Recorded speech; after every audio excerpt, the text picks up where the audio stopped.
El argentino lidera y está Milei a la vanguardia en medidas de recorte, posiblemente en un contexto económico o político en la República Argentina, ¿no? Utilizando la motosierra, algo que está usando ahora Donald Trump a través de Elon Musk. Para Trump, el presidente Milei no es el líder de la región, es el líder del hemisferio.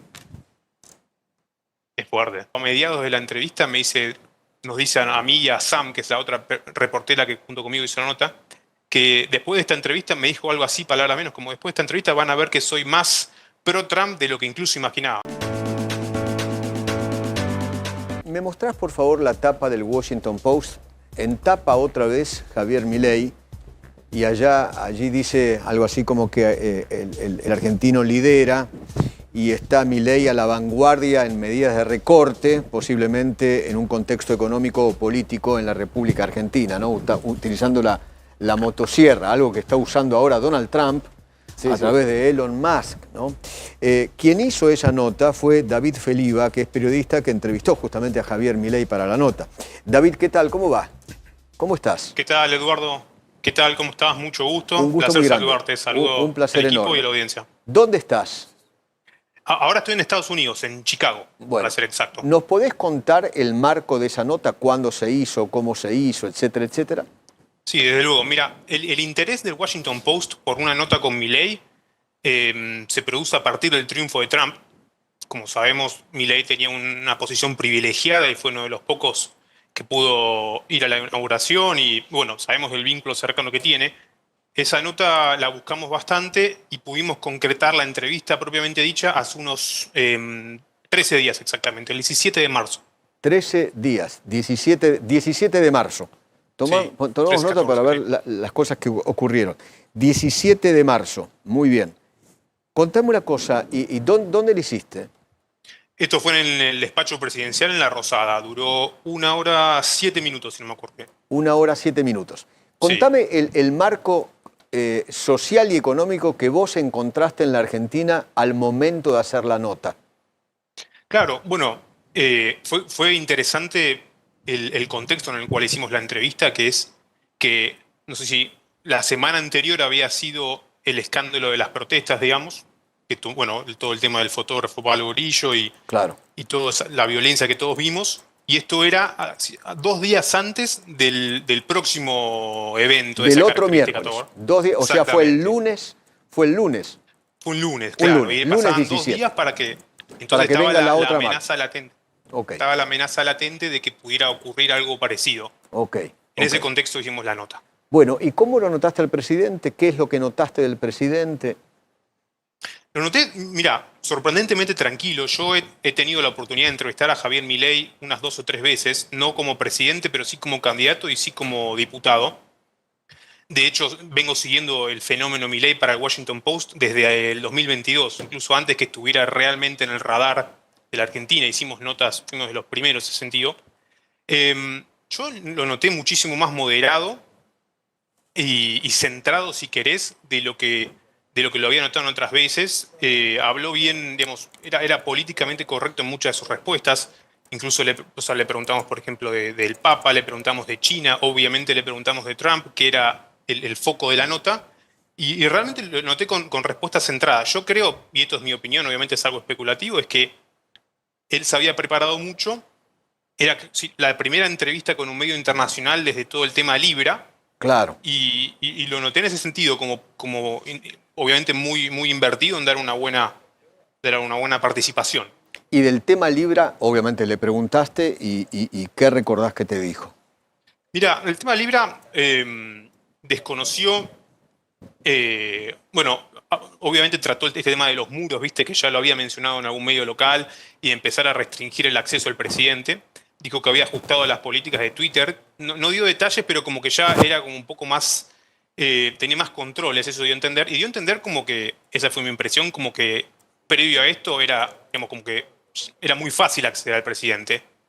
Y a partir de ahora, bueno, él habla de muros. Lo que me pareció interesante es que en cuanto a... Viste que varias personas allegadas al presidente, digamos, que habían tenido reuniones con el presidente, se descubrió, y yo tuve acceso a los documentos, que por otro lado ofrecían servicios de consultoría, estamos hablando de gente de dudosa reputación en el ámbito cripto, a empresarios reconocidos del sector. Vanagloriándose, y esto es, obviamente no hay ninguna prueba de que Milei estuviera al tanto, pero vanagloriándose de un acceso a las políticas públicas en cuanto a cripto. El presidente dijo que esto es un problema de terceros y obviamente desconoció todo tipo claro, conocer esta trama que los contratos a los que tuvimos acceso muestran que sucedía alrededor de él. De hecho, David, en los Estados Unidos, el propio presidente Milei no está imputado de ningún delito. Eso es correcto. Se inició una demanda colectiva, si no me equivoco, y no está investigado, no está imputado, como vos bien decís, Eduardo, el presidente en este tema. Está nombrado en los escritos, pero no está imputado. Correcto. Esa es la información correcta. Sí. Y hasta donde yo tengo la información, esto es así. Y es interesante todo el tema de lo que es cripto en Estados Unidos, porque no está claro tampoco qué reglamentaciones o qué regulaciones se haya podido romper en este sentido, porque es como vos bien sabés, es un ambiente, el cripto es completamente nuevo, faltan muchas regulaciones, todo se opera en una zona gris. Entonces, ¿gris o negra? Es difícil yo diría o negra directamente, sí. ¿no?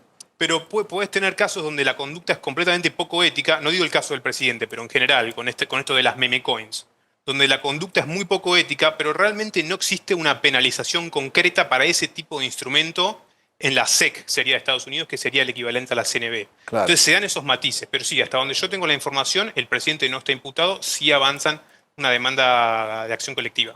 David, si vos tuvieras que definir, en los Estados Unidos está muy definido la línea editorial de los medios, ¿no? El Post, el Washington Post, ¿qué línea tiene? ¿Demócrata o republicana? Mira, el Post tradicionalmente ha tenido, y esto fue un revuelo hace poco, viste que los medios previo a la elección en Estados Unidos, esto es novedoso para mí como periodista argentino. Claro, obviamente. Sí, claro, o sea, ellos antes de una elección dicen, bueno, nuestra preferencia es tal o cual candidato. Desde que Jeff Bezos, el dueño de Amazon y dueño del Washington Post, modificó esa reglamentación, históricamente el Washington Post tenía una posición más demócrata en cuanto a estos, totalmente, se le dice endorsements, como validaciones, digamos. Pero bueno, desde que Jeff Bezos intervino en esa política, ya ahora no se puede, digamos, el diario ya no hace más estas, no son recomendaciones, pero sí deja claro cuál es su postura. Así que, pero bueno, obviamente la línea editorial también uno la puede inferir. Se sabe que Jeff Bezos tiene mucha cercanía con Donald Trump. Es más, correcto, sí. Estuvo en la Asunción, en un lugar privilegiado, con otros hombres, empresarios, sí, muy de las Facebook. Aplicaciones, ¿no? Sí, correcto. Esto llama muchísimo la atención en Estados Unidos, todo el giro que hay respecto de Trump y, como vos bien decís, hacia Eduardo, lo tecnológico, ¿no? Hacia la industria tecnológica, que totalmente. Obviamente estamos hablando de las empresas más grandes del mundo, totalmente. O sea, no es poca cosa. Totalmente. Pero que durante la primera administración quizá no hubo una sintonía, incluso se puede argumentar que había mala relación en algunos casos.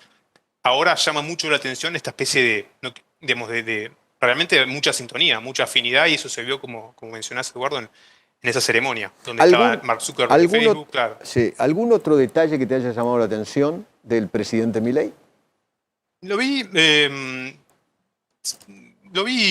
mira, cuando terminó la entrevista, bueno, obviamente él estaba muy tenso, me pareció, durante la entrevista. Cuando terminamos me pareció que se distendió. Él, si no me equivoco, después ya volaba para Israel. Él tenía un viaje, ¿te acordás? A España, que lo cancela. Después suspendió. Sí.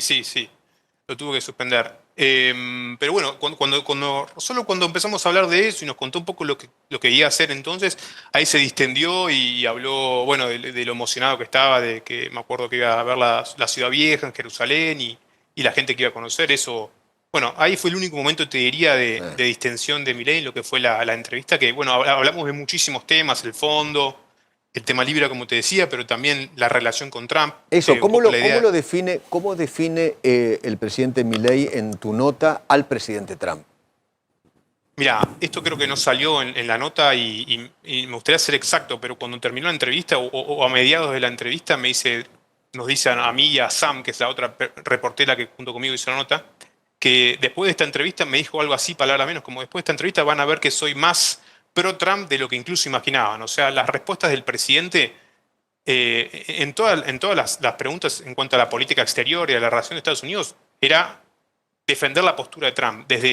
A Trump no lo entienden, porque obviamente le preguntábamos por el tema de las tarifas, el impacto, cómo cuadra eso con la idea de libre mercado que tiene Milei, y él ha hecho una apuesta, me parece, de política exterior bastante férrea de que lo que hace Trump en ese campo es solo una herramienta de negociación y no algo duradero, lo que, bueno, se puede discutir. Pero bueno, obviamente el presidente, como pocas veces yo he visto antes en Argentina, una alianza muy, muy cercana con la realidad es que es el presidente de la economía más grande del mundo. Así que el otro día yo hablaba con Barry Bennett, que es el principal estratega de campaña, ¿no? y personal de Donald Trump, y él me decía algo que me impactó. Para Trump, el presidente Milei no es el líder de la región, es el líder del hemisferio. Es fuerte. Y bueno, desde luego que Milei piensa que es así. Hemos visto, si no me equivoco, la motosierra fue un elemento central de la nota, como bien mencionaba en gente de tu equipo y durante este programa. La motosierra no es solo un símbolo nacional, ya es un símbolo internacional. Claro. De hecho, abrimos la nota, ¿te acordás? Obviamente, cuando le lleva el regalo a Elon, que bueno, un poco es como ahora Elon Musk, que lidera el esfuerzo de recortes en el gobierno americano, tiene la motosierra como en su arsenal. Y está claro que el rol de Argentina, que si bien es una economía central para la economía global, en cuanto al tema discursivo, en cuanto a los símbolos, Milei y su gobierno tienen ahora un rol muchísimo más preponderante en términos proporcionales. David, te mando un gran abrazo. Gracias por atendernos. Eduardo, un placer. Un placer enorme. Y muchas gracias. Gracias. Un gran periodista del Washington Post. Nada menos. Impecable. Una descripción interesante. En el campo de batalla, de redes sociales y TV, cada palabra es un arma, cada idea una espada. Con el peso del conocimiento le vas a ganar al control estatal, y con el poder del libre mercado vas a ser el campeón. Intelectual de Milei, rompiendo escamas con la fuerza de la razón. Nunca te van a doblegar, nadie te va a callar. Intelectual de Milei.